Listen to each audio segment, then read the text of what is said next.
जहाँको ओडिशार पुरपल्लीରେ ସର୍ବଭାରତରେ ବହିର୍ଭାରତରେ ଜାଣନ୍ତି ଜଣେ ପ୍ରାଜ୍ଞ ବିଜ୍ଞ ଅଭିଜ୍ଞ ଜଣେ ଯୁବବକ୍ତା ଜଣେ ବାସ୍ତବାଦୀ କର୍ମୀ ଯେ ରାତି ନାହିଁ ଦିନ ନାହିଁ ଶହ ଶହ ପୁସ୍ତକ ଅଧ୍ୟୟନ ଅଧ୍ୟାପନା କରି ପ୍ରଭୁଙ୍କ କଥାକୁ ଏତେ ନିଖୁଣ ଭାବରେ ଏତେ ପ୍ରାଞ୍ଜଳ ଭାବରେ ପ୍ରତ୍ୟେକ ବହିର ରିଫରେନ୍ସ ଦେଇ ସୁନ୍ଦର ଭାବରେ ବୁଝେଇ ହଜେଇ ରଙ୍ଗେଇ କହି ଆପଣମାନ ସମସ୍ତଙ୍କ ହୃଦୟକୁ ଜୟ କରନ୍ତି ସେ ହେଲେ ଆମର ଅତି ପ୍ରିୟ ଶ୍ରୀଯୁକ୍ତ ପୁରଞ୍ଜୟ ପାଣିଗ୍ରାହୀ ଦାଦା Jajak Satsang Vihar Koraput and assistant director horticulture directorate of agriculture and farmers empowerment government of Odisha आज सुंदर टॉपिक दादा रखिंट रंधन सदाचार रंधन सदाचार दादा टॉपिक आलोचना करी दादा को आह्वान कर वक्तव्य रखिए श्रीजुक्त पुरंजय प्राणीग्राही जाजक सत्संग बिहार कोरापुट पुरंजय भाई जय गुरु जय गुरु वॉइस आज्ञा ठीक अच्छे मन्नाथ श्री जगन्नाथ मद्गुरु श्री जगत गुरु मदात्मा सर्वभूतात्मा तस्मै श्री गुरवे नमः परम प्रेम ठाकुर परमराध्य श्री जगत जननी श्री श्री वर्मा परम पूज्य पा जुगाचार्य देव श्री श्री बड़दा परम पूज्य पा श्री श्री आचार्य देव सभी को श्री पाद पंकज प्रणाम। आज आभासी सत्संग वरेण्य परिचालक महोदय वस्त वरेण्य ऋतिक मंडली इष्ट ध्वजा बही कर्मी वृंद गुरुजन वृंद समस्त मोर प्रणाम। इष्ट प्राण गुरु भातृमंडली भक्तिमत मातृमंडली सत्संग प्रेमी सुधी सज्जन वृंद छोट छोट पिला माने समस्त मोर अंतर आपत्ति जय गुरु। सर्वप्रथमे आज ये आभासी सत्संग जो माने भोग नैवेद्य निवेदन करछंती सम्मानिया सावित्री जेनामा ज्योतिरंजन जेना एवं सुमिता जेना मूर्तिरेखा जेना सहित सम्माननीय बंशीधर साहू भाई एवं श्रीमती प्रमीला साहू यही समस्त से इष्टिचर्यामय जीवन जीवन सार्विक कल्याण प्रिय परम आतुर प्रार्थना जनाए सहित अनुरूप भाव समस्त से इष्टिचर्यामय जीवन जीवन सार्विक कल्याण प्रिय परम आतुर प्रार्थना जनाए। दिने श्री श्री ठाकुर कहते कि बेले बेले मु समस्त को डाके एवं पचारे कौन खाई और कौन रोसई करी तो एथिरे से माने विभिन्न प्रकार कथा कहते आ पचारे कि से कौन रोसई करिछि एवं खाईछि कौन तार खाइबार रुचिटा कौन ए भीतर देकी तार प्रकृतिटा को बुझी हुए आ तार अंतर्निहित चिंताटा को बुझी हुए ता माने मोर रोसई करिबा एवं खाइबा ए दीटा मोर अंतर्निहित प्रकृति आ चिंता सहित मध्य जड़ित एथिरो स्पष्ट प्रमाणित हुए। तेणु ठाकुर पथगौड़ी ग्रंथर गोटे जगार कहते मनीषर अंतर्निहित चिंतार प्रतिबिंब हेउची कथा आउ चाहिदार अभिव्यक्ति हेउची अनुराग संवेगी कर्म आउ ए कथा और कर्मर सामंजस्य हेउची प्रकृति। प्रकृति माने किछि नुहे जहाँ से कथा आउ तार कर्म ये दीटार सिमिलारिटी सामंजस्य जोड़ा सेटा होची प्रकृति। तेणु मनीषर मनरे तार जा चिंता अच्छी से जा भावना भावुची तार प्रतिबिंबटा होची तार कथाटा। तेणु कथारे से कही दिए एवं मन जहाँ चिंता करे से गुड़ाक कार्यकारी करने को मनुष्य चेष्टा करे आ तदनुरूपे तार प्रतिफलित हुए तार अभिव्यक्ति हुए से जना जाए जे तार प्रकृति केमिति तार मिजाजटा केमिति तार रुचिटा कौन ये सब देखा जाए। तो कोउठ ना कोउठी मोर ये खाद्यटा मोर स्वभाव मोर चलन मोर चरित्र मोर कथा मोर वार्ता ये सब को मध्य नियंत्रण करे अनेकांशरे। सेतमें ठाकुर गोटे बाणी रे कहले जेमन जिनिस खाबे तुमी चला बोलाय जेमंतर स्वभाव तुम्हार तेमनी हबे तातेई तुमी हबे दड़। तेणु मोर जेमिति जिनिस मु खाइबी मोर चालिबा बुलिबा मोर जेमिति हबो मोर स्वभावटा मध्य सेमति हबो। तो ये जो स्वभावटा मोर आसिला तार स्ट्रंगनेसटा आनिबा पई मोर ए खाद्य ताकू खोराक जोगाए ताकू पुष्टि जोगाए। तो केमिति खाइबो तो खाइबा पूर्वरु मु रोसई करिबी केमितिया ता उपरे मध्य निर्भर करे मोर खाद्यटा केते सुंदर हबो आ ता अनुसारे मोर प्रकृति। ତ କଣ ରୋଷେଇ କରିବାକୁ ହବ, କେମିତି ରୋଷେଇ କରିବାକୁ ହବ, କି ବ୍ୟଞ୍ଜନ କରିବାକୁ ହବ, ଇଏ ସବୁ ଯିଏ ରୋଷେଇ କରେ ତାର ମନ ମୁତାବିକ ଆମେ କରିବା ଦ୍ୱାରା ଏଇଥିରୁ ମଧ୍ୟ ଆମର ଯାହାର ଯେମିତି ଚିନ୍ତା, ଯାହାର ଯେମିତି ଚଳନ, ଯାହାର ଯେମିତି ରୁଚି, ରୋଷେଇଟା ମଧ୍ୟ ତଦନୁରୂପୀ ମାଫିକ ହୁଏ। ଠାକୁରକୁ ଦିନେ ଜଣେ ଭକ୍ତ ପଚାରିଲେ, କହିଲେ ଆଜ୍ଞା ଆଉ ଆଜି ମୁଁ ସେ ମାଳି ଘରେ ଖାଇଦେବି। ତ ସେତେବେଳେ ସେ ଠାକୁର କହିଲେ କି ଯାହା ତାହା ହାତରେ ଖାଇବା ଭଲ ନୁହେଁ। ଶୁଣିଛି କୁଳଦା ଚନ୍ଦ୍ର ବ୍ରହ୍ମଚାରୀଙ୍କ ବହିରେ ଗୋଟେ ଅଛି, ଜଣେ ସାଧୁ ଜଣେ ଗୃହସ୍ଥ ଘରକୁ ଯାଇ ରାତ୍ରିରେ ଅନ୍ନ ଗ୍ରହଣ କରିଥିଲେ। ଭୋର ବେଳା ସେ ଘରୁ ଯିବା ସମୟରେ ଗୃହସ୍ଥଙ୍କର ଢାଳଟିକୁ ଚୋରି କରି ନେଇଯାଇଛନ୍ତି। କିଛି ଦୂର ଯିବା ପରେ ତାଙ୍କର ବିବେକ ବୁଦ୍ଧି ଫେରି ଆସିଲା। ଯେତେବେଳେ ସେ ସାଧୁ ନା, ତ ଭାବିଲେ ମୁଁ ସାଧୁ, ଅଥଚ ମୋର ଏକି ବୁଦ୍ଧି ହେଲା ଯେ ଯିଏ ମତେ ସ୍ଥାନ ଦେଲା, ଖାଇବାକୁ ଦେଲା, ରହିବାକୁ ଦେଲା, ତା ଘରୁ ହିଁ ଢାଳଟିକୁ ଚୋରି କରି ନେଇ ଆସିଲି। ସେତେବେଳେ ହିଁ ସେ ସାଧୁ ସେ ଗୃହସ୍ଥ ଘରକୁ ଫେରି ଅକପଟ ଭାବରେ ତାଙ୍କୁ ସବୁ ଖୋଲି କହିଦେଲେ। ସେତେବେଳେ ଦେଖାଗଲା ଯେ ସେ ଗତ ରାତ୍ରିରେ ଚୋରି ହୋଇଥିବା ଚାଉଳର ଭାତ ଖାଇଛନ୍ତି। ତ ସେ ଚୋରି ହୋଇଥିବା ଚାଉଳର ଯୋଉ ଭାତ ଖାଇଛନ୍ତି ତାର ଭିତର ଦେଇକିରି ତାଙ୍କର ସେଇ ଚୋରି କରିବାର ପ୍ରବୃତ୍ତିଟା ଜାଗିଲା ଏବଂ ସେ ପ୍ରବୃତ୍ତିରୁ ସେ ଢାଳଟା ଚୋରି କରି ନେଇ ପଳେଇଥିଲେ।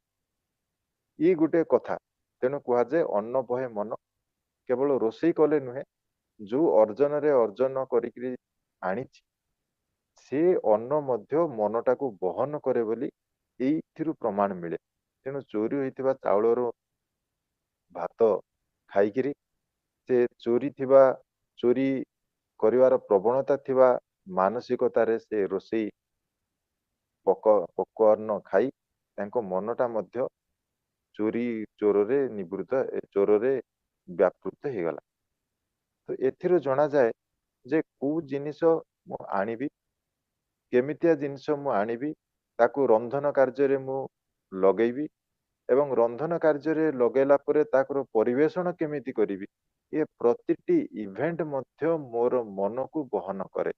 ଏ ପ୍ରତିଟି ଇଭେଣ୍ଟ ମଧ୍ୟ ମୋର ଚଳନ ଚରିତ୍ରକୁ ନିୟନ୍ତ୍ରଣ କରେ। ତେଣୁକରି ଏଟା ତ ଗୋଟେ ଦିଗ ଗଲା। ଠାକୁର କହୁଛନ୍ତି ସ୍ୱାସ୍ଥ୍ୟର ଦିଗ ମଧ୍ୟ ଅଛି। ଏଇଟା ମଧ୍ୟ ଅବଶ୍ୟ ଦେଖିବା କଥା। କେମିତି ନା, ସେଟା ହଉଛି ଗୋଟେ ତ କଥା ମାନସିକ କଥା କହିଲେ, ଆଉ ଗୋଟେ ହାଇଜେନିକ ବା ପରିଷ୍କାର ପରିଚ୍ଛନ୍ନତା। ଠାକୁର କହୁଛନ୍ତି କାହାର ଗନେରିଆ ଅଛି, କାହାର ସିଫିଲିସ ଅଛି, ସେଟା ଆମେ ଜାଣିନୁ। କାହା ହାତର ରନ୍ଧା ଖାଇଲେ ଯେ ତା ପାଖରେ କେଉଁ ରୋଗର ମହାପ୍ରସାଦ କୁଡେଇ ଆଣିବାକୁ ହବ, ତାର କଣ ଠିକ ଅଛି? ଏଇ ଶବ୍ଦ ଠାକୁର ଲଗାଉଛନ୍ତି, ରୋଗର ମହାପ୍ରସାଦ କୁଡେଇ ଆଣିବାକୁ ହେବ। ଥରେ ଠାକୁର କହୁଥିଲେ, ପୋଡାଦହ ଷ୍ଟେସନରେ ଥରେ ଦେଖିଲି ନିମ ଗଛ ତଳେ ଗୋଟେ ରୋଷେଇଆ ଥୁଥୁ କରି ପ୍ଲେଟ ପରିଷ୍କାର କରୁଛି, ଛେପ ପକେଇକିରି ପ୍ଲେଟ ଟା ପରିଷ୍କାର କରୁଛି, ଆଉ ସେ ପ୍ଲେଟରେ ବଡ ବଡ ବାବୁ ମାନେ ଖାଉଛନ୍ତି। ତେଣୁ କୁହେ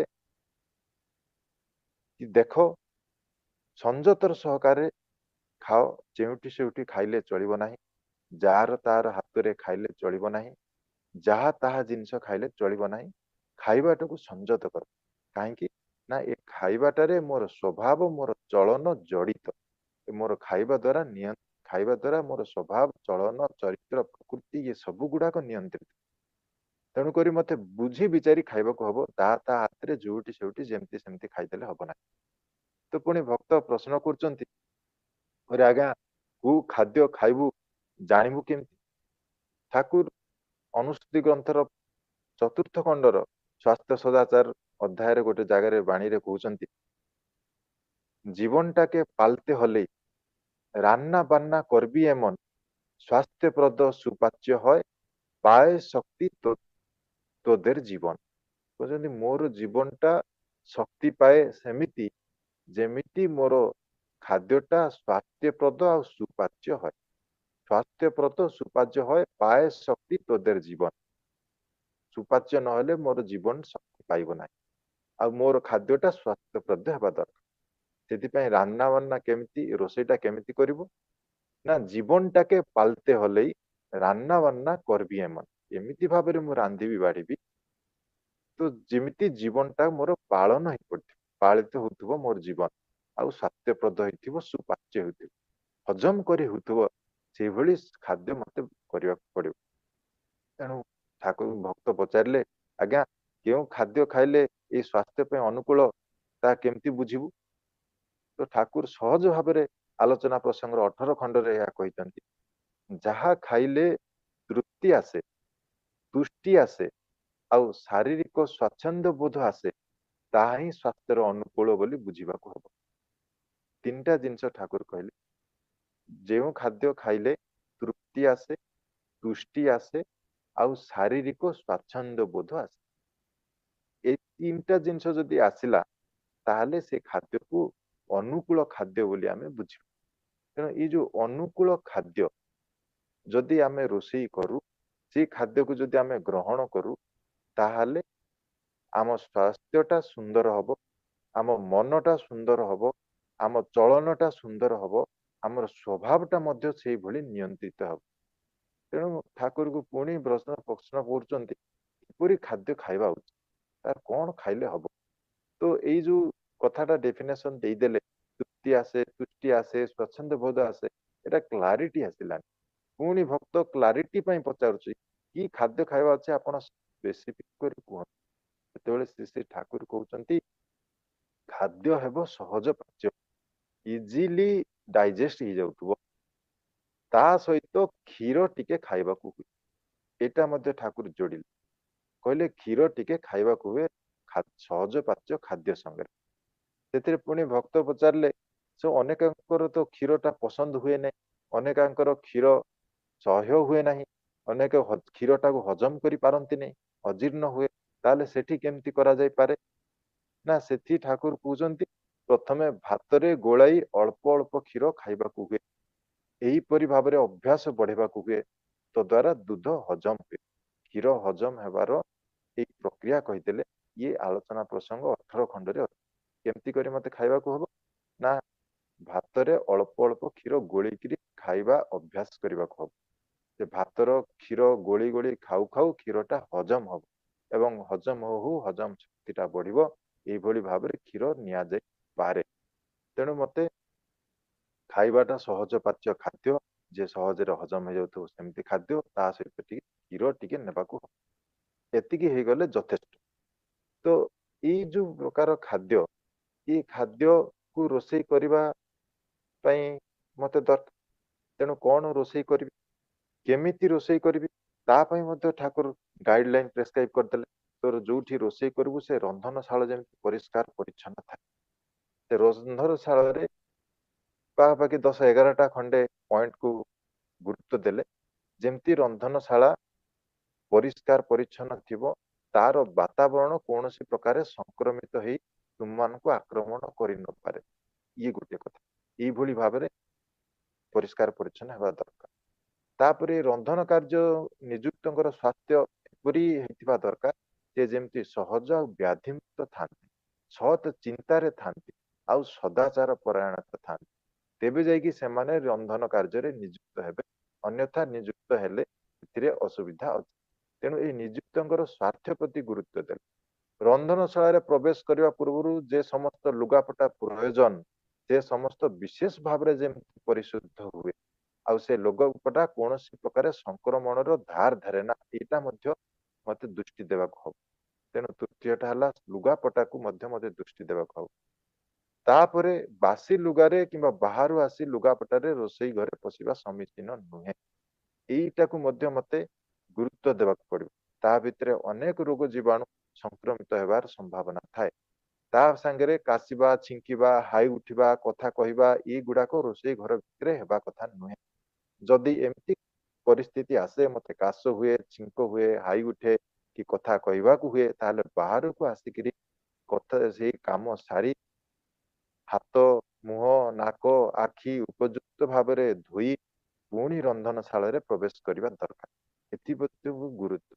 ରନ୍ଧନଶାଳାର ଆସନ, ମାଟି ଇତ୍ୟାଦିକୁ ଯଦି ମୁଁ ସ୍ପର୍ଶ କରେ, ତାହେଲେ ଜୀବାଣୁନାଶକ ପଦାର୍ଥ ଦ୍ୱାରା ହାତ ଧୋଇବାକୁ ପଡିବ, ତାପରେ ରନ୍ଧନ ବସ୍ତୁକୁ ସ୍ପର୍ଶ କରିବାକୁ ପଡିବ। ତା ଦ୍ୱାରା ଅନେକାଂଶ ଇନଫେକ୍ସନ, ଏଇ ରୋଗ ସଂକ୍ରମଣରୁ ମଣିଷ ରିହାତି ପାଏ। ତାପରେ ମୁହଁରେ ଏମିତି ଦେଖାଯାଏ କି ଯାହା ରୋଷେଇ କରୁଛି ସେଟା ଠିକ ଠାକ ହେଇଛି ନା ନାହିଁ, ଲୁଣ ହେଇଛି ନା ନାହିଁ, ରାଗ ହେଇଛି ନା ନାହିଁ, ସୁସ୍ୱାଦୁ ହେଇଛି ନା ନାହିଁ ଏଇଟା ଟେଷ୍ଟ କରିବା ପାଇଁ ରାନ୍ଧୁ ରାନ୍ଧୁ ମୁହଁରେ ଦେଇ ଦିଅନ୍ତି। ତ ଏ ରାନ୍ଧୁ ରାନ୍ଧୁ ମୁହଁରେ ନ ଦେବା ଭଲ।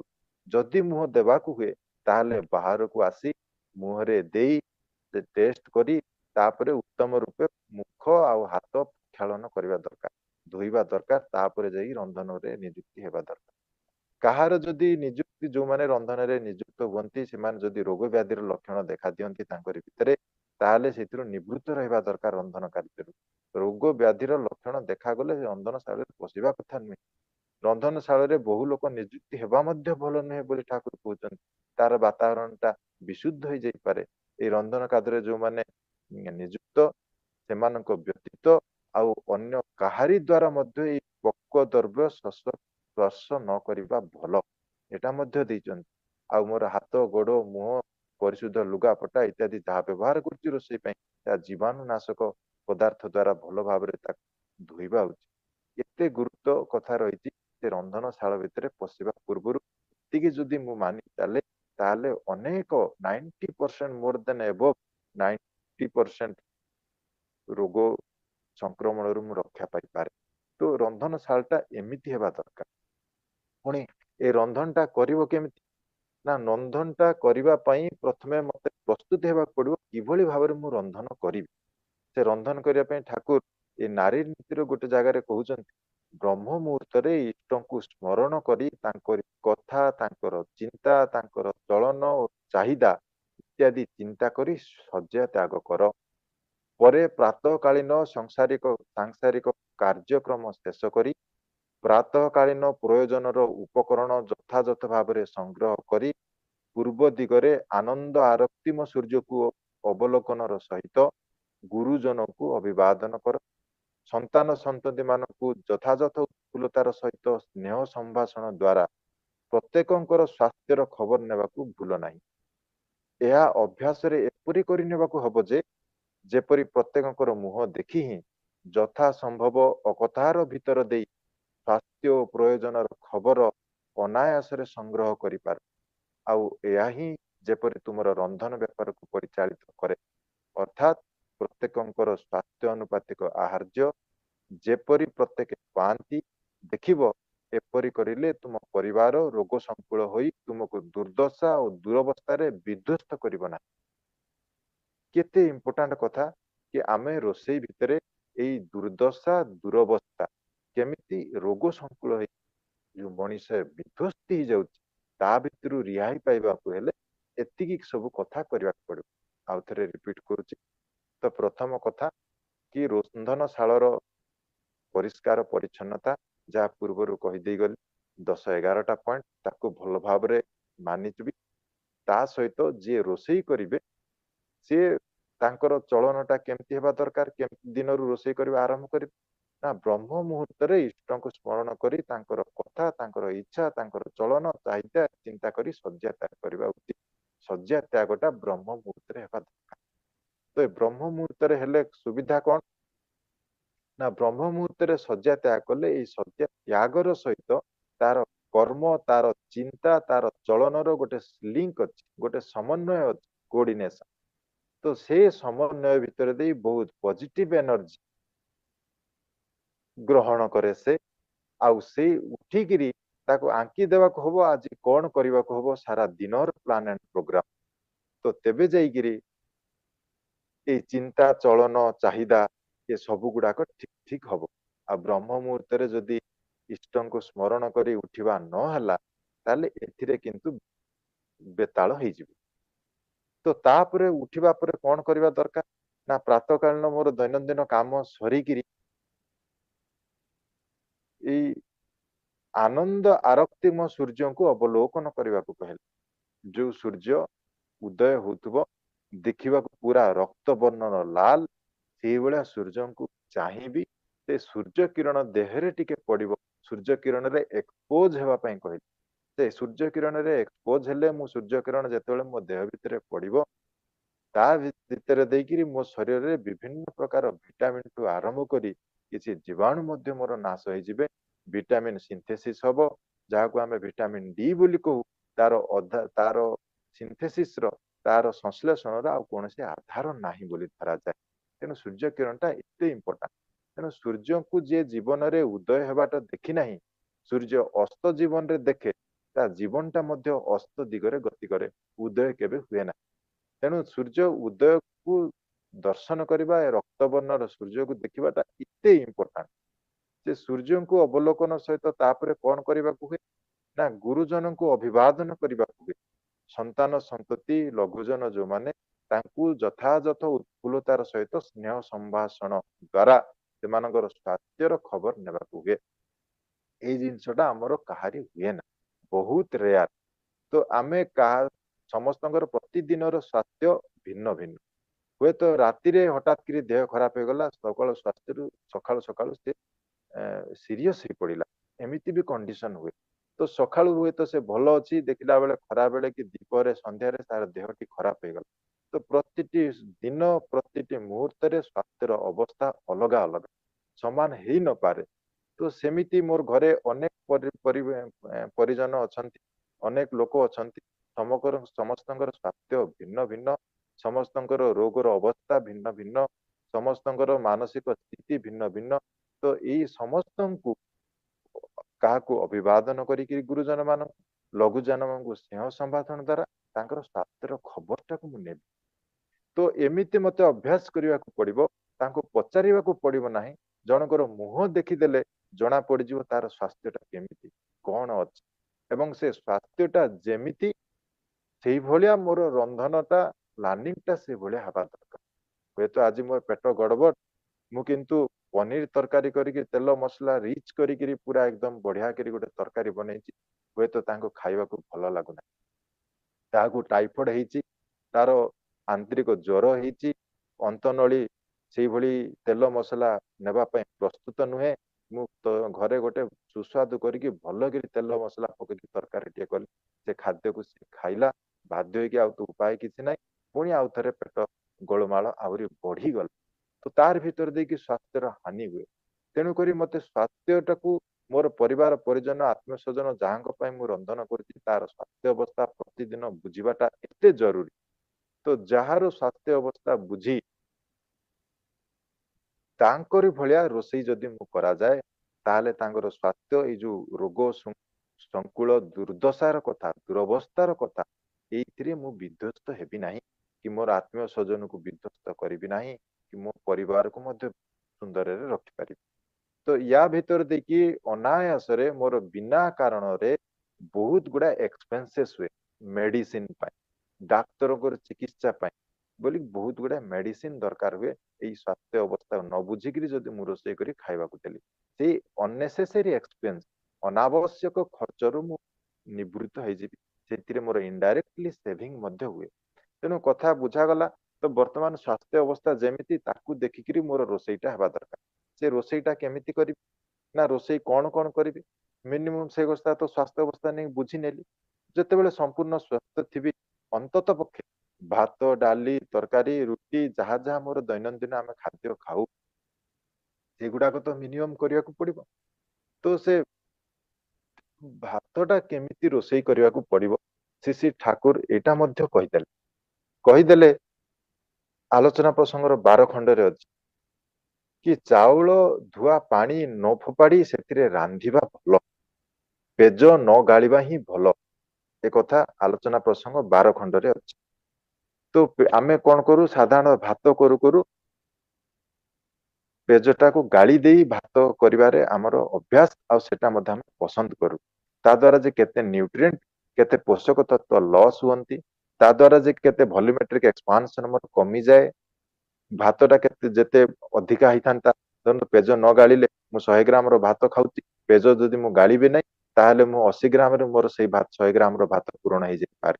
ହୁଏତ ମୋର ଯାହା ପ୍ରୟୋଜନ ତାଠୁ କମରେ ହେଇଯାଇପାରେ। ତ ସେତିକି 20 ଗ୍ରାମର ଚାଉଳ ପ୍ରତିଦିନ ମୁଁ ବଚତ କରିପାରିବି, ପ୍ରତିଦିନ ମୁଁ ସେଭିଂ କରିପାରିବି, ବଞ୍ଚେଇ ପାରିବି। ତ ପ୍ରତିଦିନ ପ୍ରତ୍ୟେକ ସଦସ୍ୟରେ ଯଦି 20 25 ଗ୍ରାମ ଚାଉଳର ବଞ୍ଚିତ ହୁଏ, ସେତିକି ମୁଁ ସେଭ୍ କରେ, ତାହେଲେ ମୋର ମାସ ଯାକରେ କେତେ ଚାଉଳ ସେଭ୍ ହେଇଗଲା। ତ ସେଇ ଭିତରେ ଦେଇକିରି ମୋର ପରିବାର ଇକୋନୋମିକ୍ସ, ପରିବାର ଆର୍ଥିକ ସ୍ଥିତି ମଧ୍ୟ ସୁଦୃଢ ହେଇପାରେ। ତ ଭାତ କେମିତି ରୋଷେଇ କରିବା ହୁଏ ତାହା ମଧ୍ୟ ଠାକୁର କହିଦେଲେ। ରୁଟି କରିବାକୁ ହୁଏ କେମିତି ସେଟା ମଧ୍ୟ କହିଦେଲେ।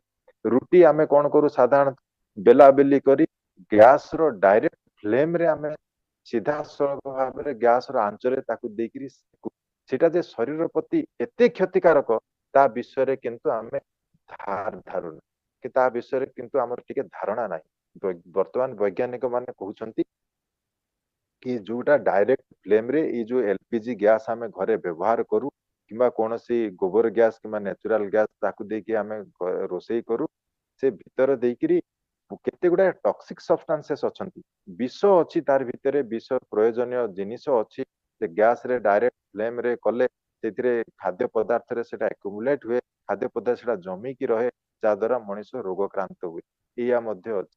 ତେଣୁ ଆମେ ସବୁଠୁ ସୁବିଧା ହବ ରୁଟିଟା ଭଲ ଭାବରେ ଫୁଲିବ, ଏଥିପାଇଁ ବୋଲି ଗ୍ୟାସ ରେ ହାଇ ଫ୍ଲେମ କରି ତାକୁ ସେଥିରେ ସେକିକିରି ଆମେ ଆନନ୍ଦ ପାଉ। କଅଁଳିଆ ରୁଟି ହୁଏ, ପୁରା ଫୁଲିବା ଦରକାର, ଫୁଲିକିରି ତାକୁ ଆମେ ଖାଇକିରି ଆନନ୍ଦ ଉପଭୋଗ କରୁ। କିନ୍ତୁ ବର୍ତ୍ତମାନ ବିଜ୍ଞାନ କହୁଛି ଏଇ ଯେ ଡାଇରେକ୍ଟ ଏଇ ଯୋଉ ବର୍ଣ୍ଣିଂ ହେଲା ଫ୍ଲେମ ରେ, ସେଥିରେ ଗୋଟେ ମିଥେନ ଗ୍ୟାସ ବୋଲି ରିଲିଜ ହୁଏ ଏଲପିଜି। ସେ ଏଇ ନ୍ୟାଚୁରାଲ ଆମର ଗ୍ୟାସ ଯୋଉ ବାୟୋଗ୍ୟାସ ପ୍ଲାଣ୍ଟ, ଗୋବର ଗ୍ୟାସ ପ୍ଲାଣ୍ଟ, ଇଏ ଭିତରେ ମଧ୍ୟ ମିଥେନ ଗ୍ୟାସ ଥାଏ। ସେ ମିଥେନ ଗ୍ୟାସ ଟା ଶରୀର ପାଇଁ ଟକ୍ସିକ, ସେ ଦରକାର ପଡିଲେ ମଣିଷକୁ କ୍ୟାନସର କରିବାରେ ମଧ୍ୟ ପଛେଇବ ନାହିଁ। କ୍ୟାନ୍ସର ପାଇଁ ଯେଉଁ ଜିନ୍ ଗୁଡାକ ଆବଶ୍ୟକ, ସେ ଜିନ୍ ଗୁଡାକ ସୁପ୍ତ ଅବସ୍ଥାରେ ଦେହରେ ଥାନ୍ତି, ସେମାନଙ୍କୁ ଜାଗ୍ରତ କରିବାରେ ପ୍ରମୁଖ ଭୂମିକା ଗ୍ରହଣ କରେ ଏଇ ମିଥେନ। ତା ସହିତ ଏଇ ଭିତରେ ଯେତେବେଳେ ଡାଇରେକ୍ଟଲି ଆମେ ଫ୍ଲେମ ରେ ବସଉ, ସେ ଡାଇରେକ୍ଟ ଫ୍ଲେମ ରେ ଟଚ ହେଲେ ତାର ଗୋଟେ ଗୋଟେ ଅଣୁ ଗୁଡାକ ସବୁ ପୋଡିଯାଏ, ପୋଡିକି ଚାରକୋଲ ଅଙ୍ଗାର ହେଇଯାଏ। ଯାହାର ଅଙ୍ଗାରକ ଯେତେ ବେଶୀ ହେଇଗଲା, ଯୋଉ ଜିନିଷ ଖାଦ୍ୟ ବସ୍ତୁ ଯେତେ ଅଧିକା ପୋଡିଗଲା, ସେ ଭିତରେ ଖାଦ୍ୟ ପଦାର୍ଥରୁ ଆକ୍ରିଲାମାଇଡ ବୋଲି ଗୋଟେ ପଦାର୍ଥ, କେମିକାଲ ପଦାର୍ଥ ବାହାରେ, ସେଟା ଏତେ ଟକ୍ସିକ, ଏତେ ବିଷ, ଯିଏକି କ୍ୟାନସର କରିବାର ପ୍ରମୁଖ ଭୂମିକା ଗ୍ରହଣ କରେ।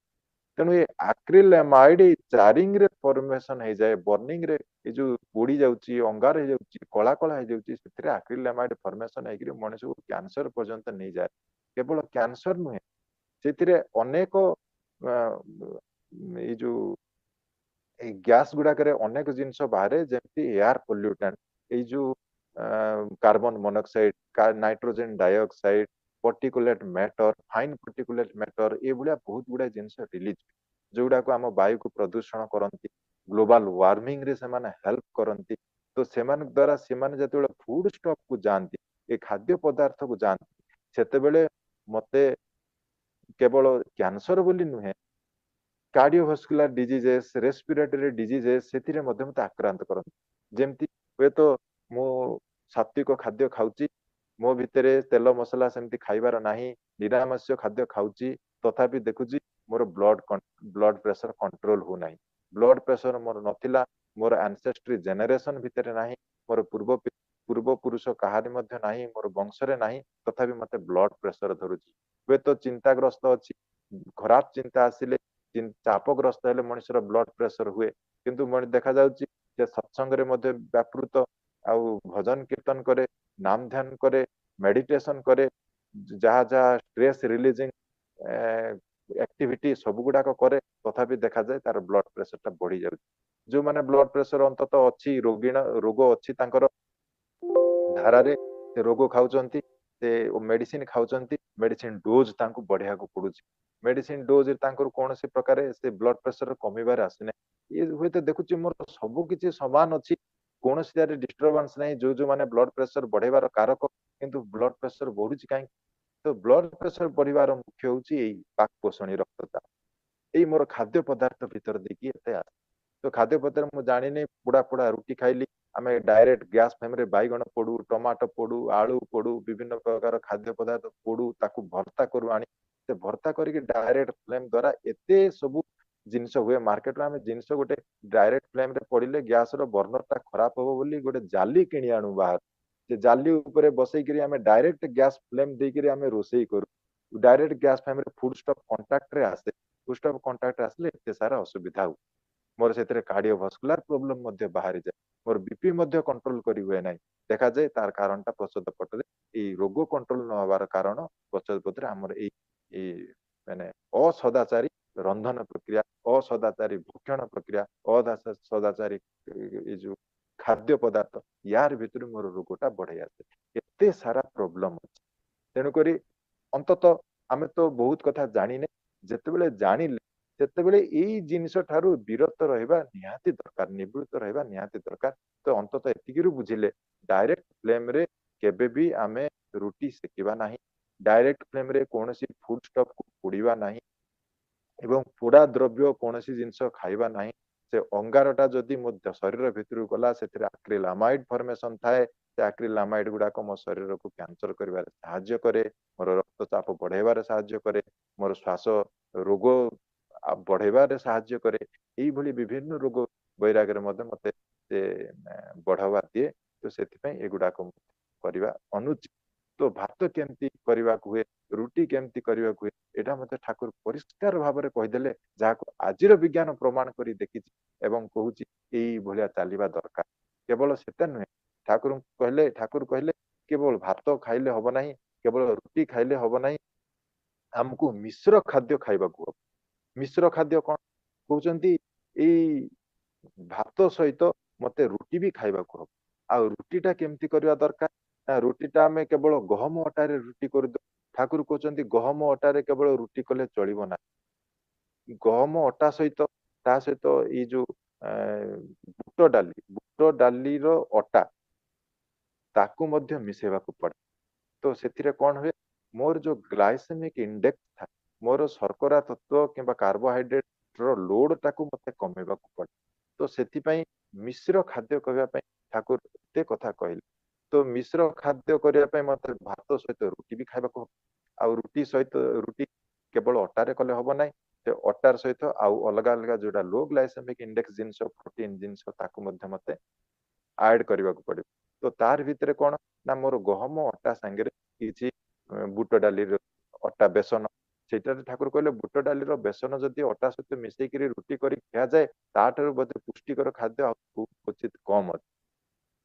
ତ ତା ସହିତ ଦରକାର ପଡିଲେ ସେ ପଣସର ଅଟା କି ଅଲଗା ଆମର ମିଲେଟ ଗ୍ରେନ୍ସ ଅଛି ତାର ଅଟା, ଯାହାକୁ ମାଣ୍ଡିଆ, ସୁଆଁ, କୋଦୋ, କୁଟକି ଏମିତି ବୋଲି କୁହାଯାଏ, ବାଜରା କୁହାଯାଏ, ତାରି ଅଟା, ଇଏ କିଛି କିଛି ଅଟା ଯଦି ତାକୁ ମିଶେଇ ଦିଆଯାଏ ଗହମ ଅଟା ସହିତ, ତାହେଲେ ମୋର ଏ ଯୋଉ କାର୍ବୋହାଇଡ୍ରେଟ ଲୋଡ ଟା କମିଯାଏ, ଶ୍ଵେତ ସାର ଜିନିଷ ଲୋଡ ଟା ମୋର କମିଯାଏ।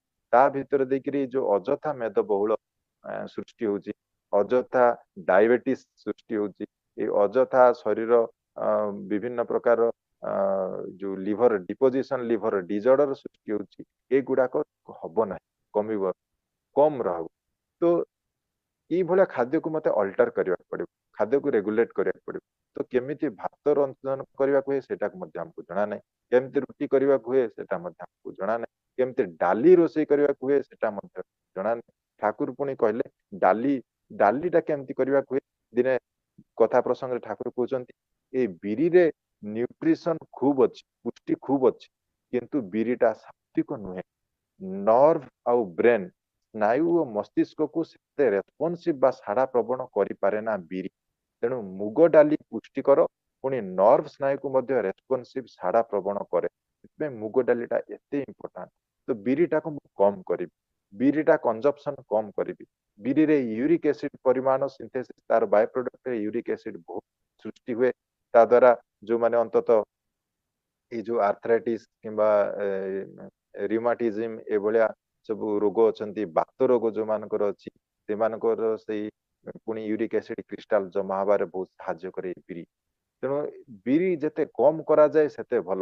ସେଥିପାଇଁ ଠାକୁର କ୍ଲିୟର କହିଛନ୍ତି, ଆଲୋଚନା ପ୍ରସଙ୍ଗ 20 ଖଣ୍ଡରେ କହିଛନ୍ତି କି ବିରିରେ ପୁଷ୍ଟି ଅଛି, କିନ୍ତୁ ଖୁବ ସାତ୍ବିକ ନୁହେଁ, ଏ କଥା ମଧ୍ୟ ଠାକୁର ସ୍ପଷ୍ଟ କରିଛନ୍ତି। ଆମେ ସାତ୍ବିକ ଖାନା କଥା କହୁ, ସାତ୍ବିକ ଖାଇବା କଥା କହୁ, କିନ୍ତୁ ବିରି ଚକୁଳି ନହେଲେ ହୁଏ ନା, ବିରି ବରା ନହେଲେ ହୁଏ ନା, ବିରିର ସରଞ୍ଜାମ ନହେଲେ ହୁଏ ନା, ବିରି ବଢି ନହେଲେ ହୁଏ ନା।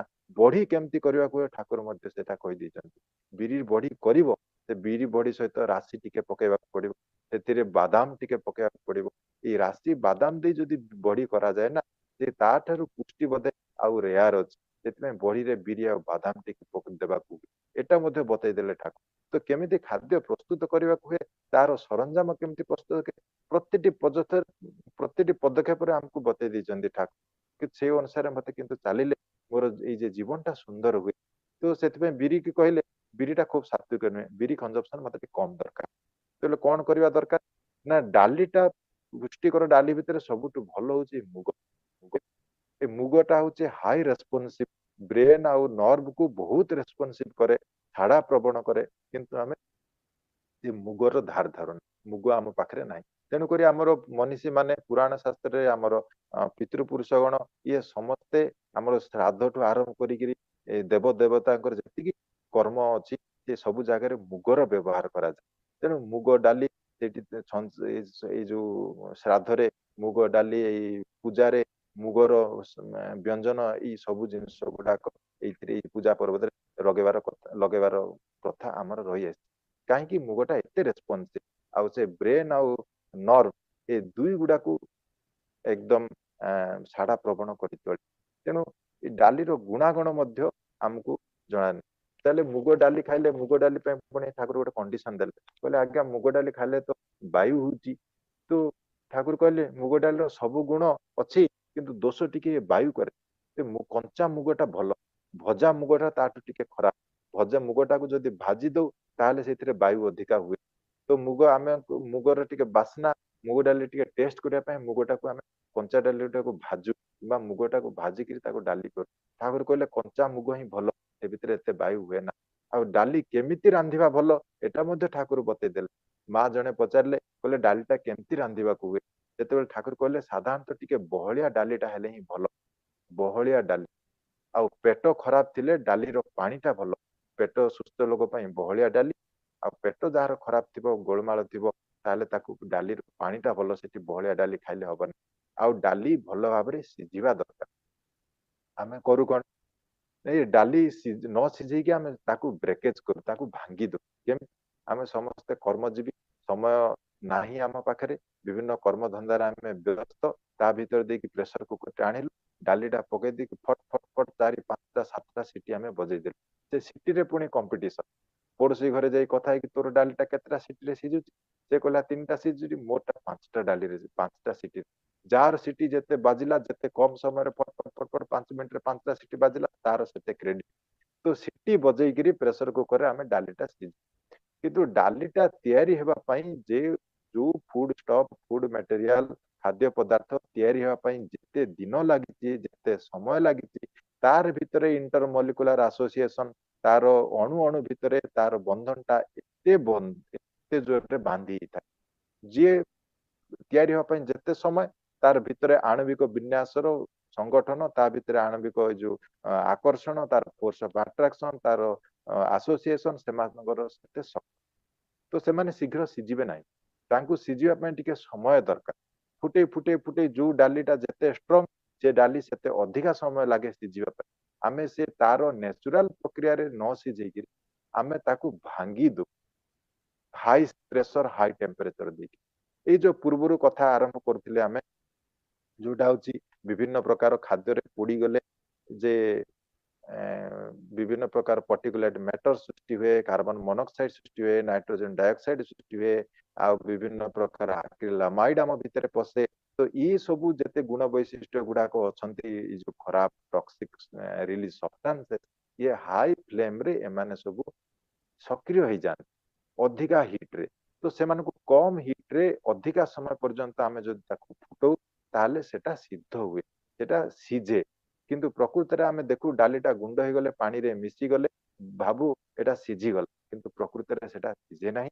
ସେ ଡାଲିଟା ବ୍ରେଡର ମଲିକୁଲ ମଲିକୁଲ ଭାଙ୍ଗିଯାଏ, ଭାଙ୍ଗିକି ସେଟା ସେମିତି ଥାଏ। ଅନ୍ତତଃ ଆମେ ପରୀକ୍ଷା କଲେ ଦେଖିଲେ ଜାଣିପାରିବା, ଯୋଉଟା ପ୍ରେସର କୁକରରେ ଡାଲି ପୁରା ଘୋଟି ହେଇଯାଇଛି ବୋଲି କହୁ, ପୁରା ମିକ୍ସ ହେଇଯାଇଛି, ତାର ଡାଲିର ଗୋଟେ ଦାନାକୁ ଆଣିକି ଯଦି ଆମେ ହାତରେ ଚିପୁ, ସେ ବାଲି ଭଳିଆ ଟାଣ ଟାଣ ଲାଗେ, ସେ ସିଝି ନଥାଏ, ସେଟା ଭାଙ୍ଗି ଯାଇକି ଗୁଣ୍ଡ ହେଇଯାଇଥାଏ। ତ ଏଇ ଭଙ୍ଗା ଡାଲି ସେ ଶରୀରକୁ ବହୁତ କ୍ଷତି କରେ। ସେଥିରେ ଯାହା ପ୍ରୋଟିନ ଥାଏ ସେଗୁଡାକ ମଧ୍ୟ ତ ଭାଙ୍ଗି ଯାଇଥାଏ। ସେ ପ୍ରୋଟିନ ଗୁଡାକ, ମୋର ଆମିନୋ ଏସିଡ ଗୁଡାକ ମୋ ଶରୀରରେ କୌଣସି କାମରେ ଲାଗେ ନା। ଆଉ ସେଥିରେ କଣ ହୁଏ ନା, ବରଂ ଏ ଫର୍ମେଣ୍ଟେସନ ହେଇଯାଏ, ଫର୍ମେଣ୍ଟେଡ ହେଇଯାଏ। ସେଥିପାଇଁ ଦେଖୁ ଯୋଉଟା ପ୍ରେସର କୁକରରେ ଡାଲି କିମ୍ବା ଯାହା କିଛି ଆମେ ରୋଷେଇ କରିଥାଉ, ସେଗୁଡାକ ଶୀଘ୍ର ଖରାପ ହେଇଯାଏ, ଗନ୍ଧ ହେଇଯାଏ, କିମ୍ବା ଗୋଟେ ଆମ୍ବିଳା ହେଇଯାଏ, ଫର୍ମେଣ୍ଟେଡ ହେଇଯାଏ। ଯୋଉଗୁଡାକ ଡେକ୍ଚିରେ ଏ ଯୋଉ ସିଝେଇକିରି ରୋଷେଇ ହେଇଥାଏ, ତ ସେଗୁଡାକ ବହୁତ ସମୟ ଧରିକି ରୁହେ। ଶ୍ରୀ ଜଗନ୍ନାଥଙ୍କର ପ୍ରସାଦରେ ଡାଲି ତ କୁହାଯାଏ 2 ଦିନ ପର୍ଯ୍ୟନ୍ତ ମଧ୍ୟ ରୁହେ, କିଛି ଖରାପ ହୁଏ ନାହିଁ। ତାର କାରଣ ହଉଛି ଏହା, ଏଥିରେ କୌଣସି ପ୍ରେସର ଯାଇ ନଥାଏ। ସେଥିରେ ଲୋ ଟେମ୍ପରେଚରରେ ଡାଲି ସିଝିଥାଏ, ଅନେକ ସମୟ ଧରିକି ଡାଲି ସିଝିଥାଏ। ତେଣୁ ଡାଲିଟାକୁ ମତେ ଏଇଭଳି ଭାବରେ ରୋଷେଇ କରିବାକୁ ହବ, ଆଉ ସେ ଡାଲିଟା ପ୍ରକୃତରେ ମୋ ସ୍ୱାସ୍ଥ୍ୟ ପାଇଁ ଭଲ। ତ ସେଥିରେ କହିଲେ ଆଜ୍ଞା କେଉଁ ଡାଲିଟି ଲିଭର ପାଇଁ ଭଲ, ଲିଭରରେ ତ ସବୁ ଗୋଳମାଳ ହେଇଯାଉଛି। ଠାକୁର କହିଲେ ଡାଲି କହିଲେ ତ ପ୍ରୋଟିନ, କାର୍ବୋହାଇଡ୍ରେଟ ଭିତରେ ପଶିଲେ ଲିଭର ଗଣ୍ଡଗୋଳ ହେଇଯାଏ। ତ ଲିଭର ଭିତରେ କାର୍ବୋହାଇଡ୍ରେଟ ଡିପୋଜିସନ ହୁଏ, ତେଣୁକରି ମତେ ପ୍ରୋଟିନ ସବଷ୍ଟାନ୍ସେସ ବଢେଇବାକୁ ପଡିବ। ତେଣୁ ଏ ଡାଲି କହିଲେ ତ ସବୁ ଡାଲିରେ ପ୍ରୋଟିନ ଅଛି, କିନ୍ତୁ ଲିଭର ପାଇଁ ପିତା ଭଲ। ମୋର ପ୍ରତିଟି ଖାଦ୍ୟରେ ପ୍ରତିଦିନ ଯଦି କିଛି ନା କିଛି ପିତା ରହିଲା, ତାହେଲେ ମୋର ଲିଭରର ସ୍ୱାସ୍ଥ୍ୟ ମଧ୍ୟ ଭଲ ରହିବ। ତେଣୁ ମତେ ଡାଲି କେମିତି କରିବାକୁ ହୁଏ ସେଟା ମଧ୍ୟ ଠାକୁର ବତେଇଦେଲେ। ମତେ ତରକାରୀ କେମିତି କରିବାକୁ ହୁଏ ସେଟା ମଧ୍ୟ ଠାକୁର ବତେଇଦେଲେ। ଠାକୁର କହିଲେ ଏଇ ତରକାରୀରେ ଆମେ କଣ କରୁ, ମାର୍କେଟରୁ ଯେତେବେଳେ ପନିପରିବା କିଣି ଆଣୁ, ସେ ପନିପରିବା ଏଜ ସଚ ଆମେ ଘରେ ଭିତରେ ପରିବା ଡଲାରେ ଭର୍ତ୍ତି କରିଦଉ। କିନ୍ତୁ ତାକୁ ମାର୍କେଟରେ ବହୁ ପ୍ରକାର ଧୂଳି ଡଷ୍ଟରୁ ଆରମ୍ଭ କରିକି ରୋଗ ଜୀବାଣୁ, କାହାର କାଶ ଛିଙ୍କ ସବୁ ଭିତରେ ସଂକ୍ରମିତ ହେଇଥାଏ এই ପନିପରିବା। ତ ଘରକୁ ଆଣୁ ଆଣୁ ପ୍ରଥମେ ତାକୁ ଉତ୍ତମ ରୂପେ ଧୋଇ ନେବା ଦରକାର। ଧୋଇ ନେଇକିରି ତାପରେ ତାକୁ ପାଣି ଛାଡିଲା ପରେ ମୋର ଯୋଉ ନିର୍ଦ୍ଦିଷ୍ଟ ଜାଗାରେ ପନିପରିବା ରଖେ ସେଇ ଜାଗାରେ ପନିପରିବା ରହିବା ଦରକାର। ତ ସେଥିରେ ମୋର ପ୍ରଥମ ଫାର୍ଷ୍ଟ ଲାଇନ ଡିଫେନ୍ସ ସେଥିରେ ତିଆରି ହୁଏ।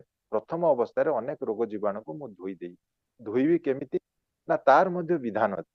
ଆମେ କଣ କରୁ, ଗୋଟେ ଡେକ୍ଚିରେ ସବୁ ଗୁଡାକ ପକେଇ ଦେଇ ପାଣି ନେଇ ସେ ପାଣିରେ ଗୋଟିଏ ପାଣିରେ ସବୁ ଗୁଡାକ ପନିପରିବାକୁ ବାରମ୍ବାର ବାରମ୍ବାର ଆମେ ଧୋଉ। ଠାକୁର ଏଗୁଡାକ ମନା କରିଛନ୍ତି। ଠାକୁର କହିଲେ ଗୋଟିଏ ଜଳରେ ଯଦି ବିଭିନ୍ନ ଜିନିଷକୁ ବହୁବାର ଧୁଆଯାଏ, ତାହେଲେ ତାହା ଭିତରେ ଦେଇକି ରୋଗ ସଂକ୍ରମିତ ହୁଏ।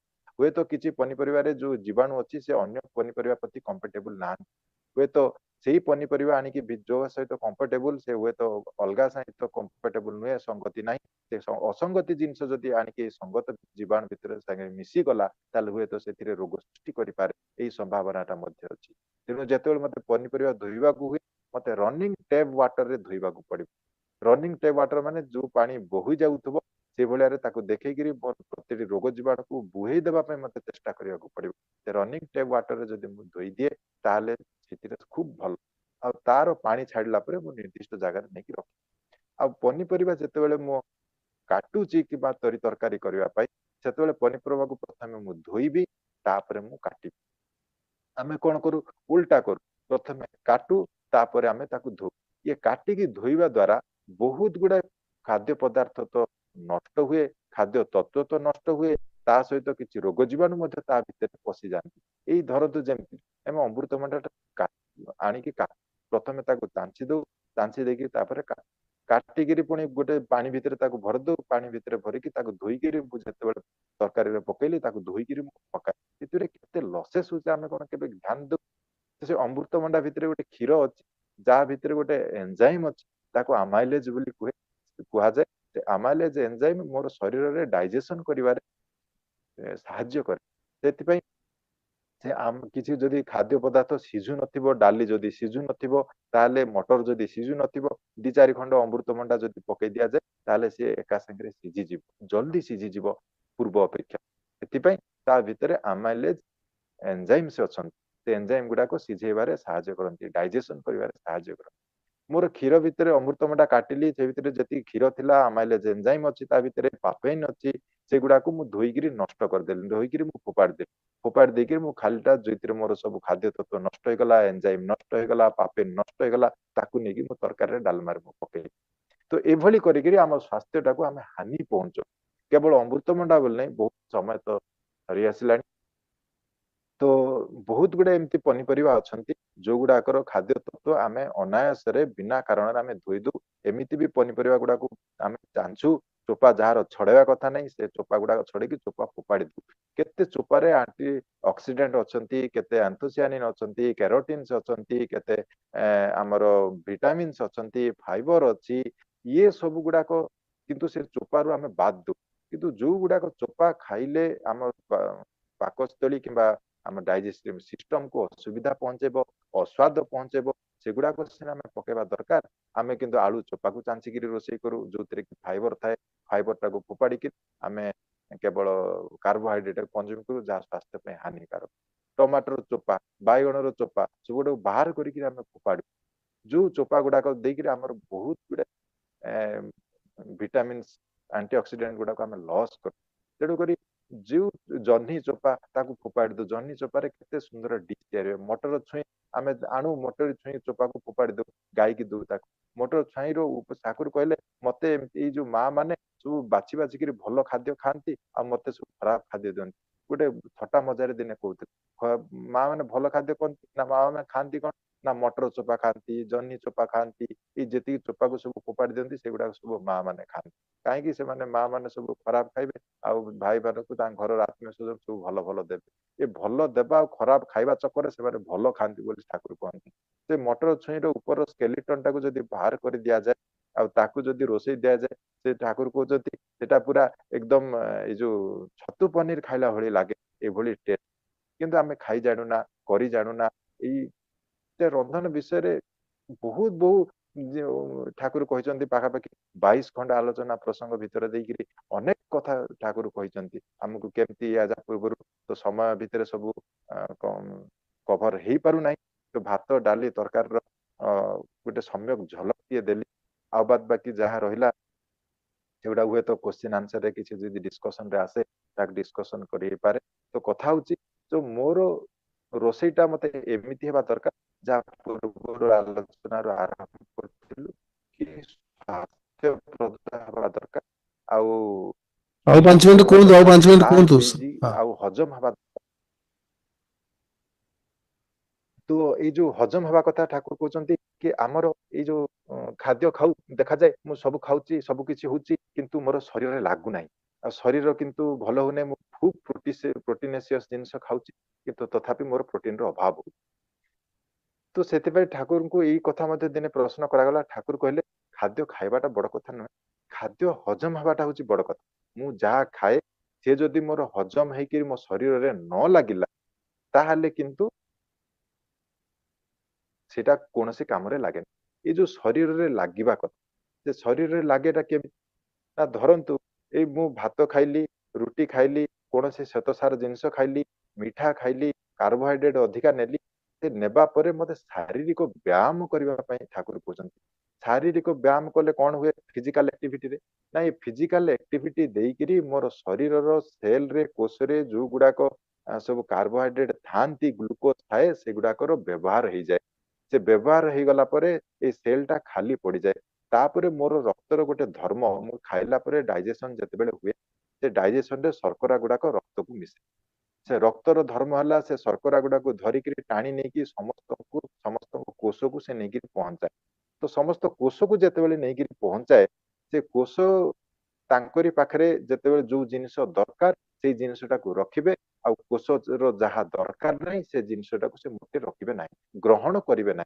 से कोष सेल भीतर को पसिबा पूर्वरु ये फूड न्यूट्रिएंट तार भीतर गोटे कबाट अछि गेट अछि से गेट को मोटे खोलिबे नहीं गेट खोलिले जाय कि से सेल ता भीतर को ब्लड नहीं कि छाड़िबो ना ए ब्लड होची कनेक्टिव टिश्यू से कैरियर कैरी करे मोर प्रतिटी न्यूट्रिएंट को रक्त रे मिसिला परे से न्यूट्रिएंट ब्लड ताकू बोही नहीं करी प्रतिटी सेल पाखरे नहीं करी पहुंचाए आ प्रतिटी सेल रो जदि दरकार नथिबो से मोटे गेट खोलिबो धरंतु मो पाखरे ग्लूकोज प्रतिटी सेल पाखरे अछि से कंजप्शन हेई नाही से व्यवहार हेई नाही सेमती पडिकिरी अछि ये रक्त शर्कराटा को बोही बोही कि नहीं से सेल पर्यंत पहुंचेला पहुंचेला बेले सेल रो तो तार निजर खर्च हेई नाही से आ गेट खोलिबो ना ये रक्तर धर्म से जिनस बोही किरी नहीं से धरी रखी पारिबो ना से कोठी ना कोठी नहीं पकेबो से काकु ना काकु नहीं दबो जदि जो सेल टार्गेट सेल ताकू जदि देई न पातला से अन्य जगह नहीं कि फोपाड़ दब जहाँ को आमे कहू डस्टबिन बा खत गदा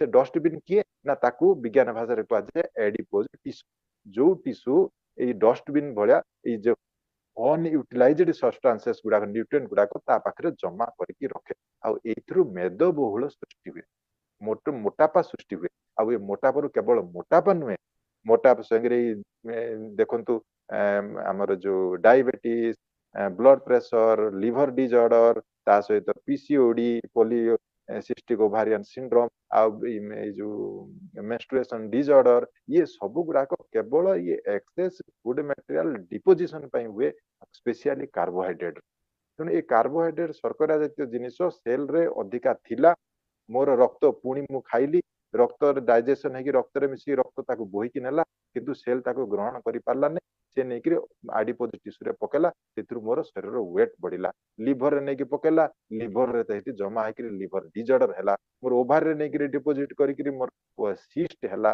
तो ए भलिया सब डिजॉर्डर गुडा को सृष्टि हुए केवल ए शारीरिक व्यायाम न हेबा हेतु मोर थिबा सेल रे थिबा खाद्य तत्व रो कंजप्शन व्यवहार न हेबा तेणुकरी ये जो मोर सेल रे पूर्वर खाद्य रही से खाद्यर कंजप्शन हवा व्यवहार हवा एते जरूरी तापई फिजिकल एक्टिविटी मते करबा पड़िबो फिजिकल एक्टिविटी करिया पई मां मानकर आगुरु से शिଳରେ बाटुथिले बिरी रे पेसुथिले से पेसणा रे पेसुथिले ए भलिया फिजिकल एक्टिविटी सब करूथिले वर्तमान सेगुडा सब मिनिमाइज हेछि कम हेछि तांको ग्राइंडर दरकार कम समय रे से करिवे देह को बिल्कुल कष्ट होबो नै फिजिकल एक्टिविटी होबो नै से बाहरु मोटे एक्सरसाइज करिवे नाही मॉर्निंग वॉक करिवे नाही आ पानी बाहरु आनिबे नाही हाथ पाहांतारे स्विच टिपि देले सब जिंस आसुची ये सब जिंस आसीबा द्वारा मोर फिजिकल एक्टिविटी हला नाही मोर थिबा कार्बोहाइड्रेट कंजप्शन हला नाही सेल रे गच्छित थिबा मोर खाद्य तत्व रो व्यवहार हला नाही जो द्वारा आहुरी जेते मो खाद्य नेली डाइजेशन हला तार जाई कि सेठी जाई कि पड़ी कि से सब नष्ट हला आम शरीर को रोगाक्रांत कला तेणु ये रोग संकुल अवस्था आसुची मोर ए विदाउट प्लानिंग द्वारा तेणु पनि से ठाकुर ए नारी नीति रे परिष्कार कहले प्रत्येकଙ୍କର स्वास्थ्य अनुपातिक आहार्य जेपरि प्रत्येक पान देखिबो एपरि करिले तुम परिवार रोग संकुल होई तुमको दुर्दशा और दुरवस्था रे विध्वस्त करिवे ना जय गुरु